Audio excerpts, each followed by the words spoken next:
The Bootstrap framework has many built-in text formatting options. In this lesson, we'll go over a number of formatting options and show you how they differ from default HTML styling. We'll start with the heading tags.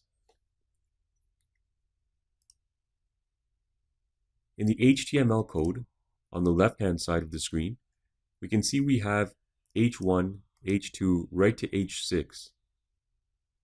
In our web browser on the right-hand side, this is what the Bootstrap formatting looks like for heading tags.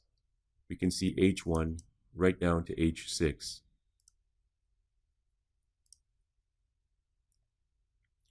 Bootstrap allows for secondary text, which is smaller text with less emphasis than the heading. And in order to use the secondary text, we simply have to add the small tags around whichever text you want to make secondary.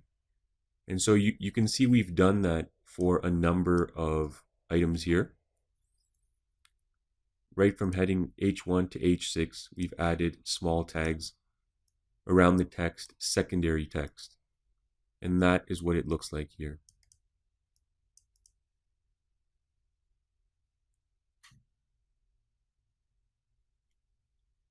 We can highlight text using the mark tags. So we've placed the mark tags around the word highlight in this paragraph. And this is what it looks like, highlighted.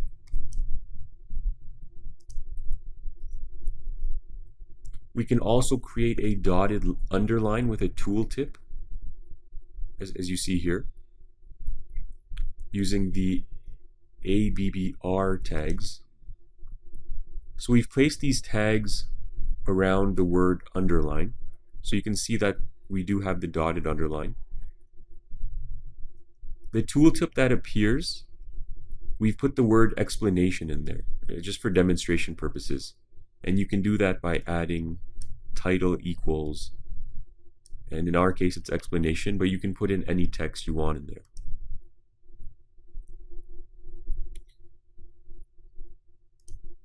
Next, we have block quotes.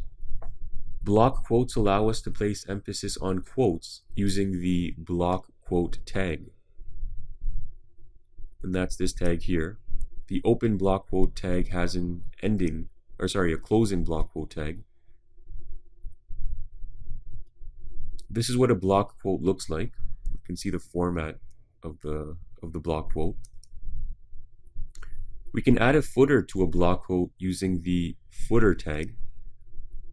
And in order to do this, you need to nest the open and close footer tag inside the block quote.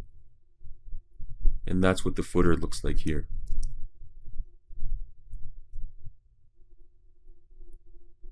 Block quotes can be reversed by attaching a block quote reverse class to a standard block quote tag. And this is what the reverse block quote format looks like here.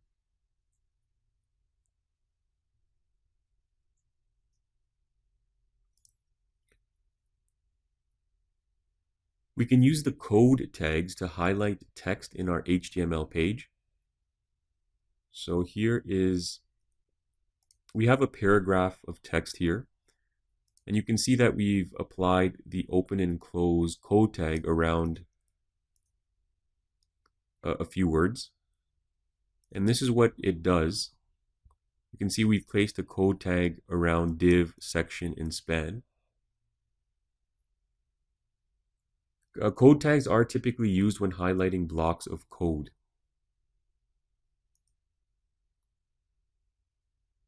The KBD tags allow us to emphasize keyboard shortcuts. And in this example, we've placed an emphasis on the Control-V command. So you can see the KBD tags here. We've placed them around Control+V, the text. And this is what it appears like in our web browser.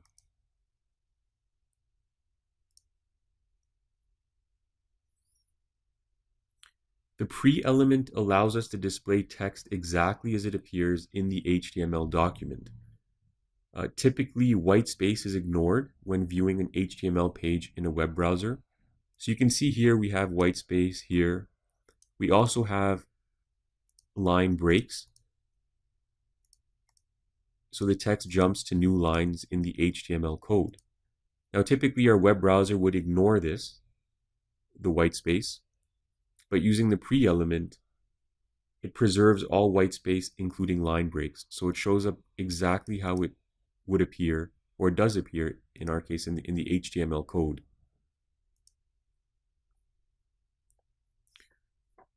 Contextual classes allow us to add color to our text. So here you can see that we have a variety of different lines of text, and we've applied different classes to this text. So you can see we have muted text, important text, success text, and so on and so forth. You can also see the corresponding classes on the left here. And similarly, we also have contextual background classes. And this will highlight the text in different colors depending on which class is used. So it's very similar to contextual classes, but this time you can see that the entire area is highlighted. So the class name for the first item is BG primary, and that highlights the text in blue. BG success highlights it in green, and so on.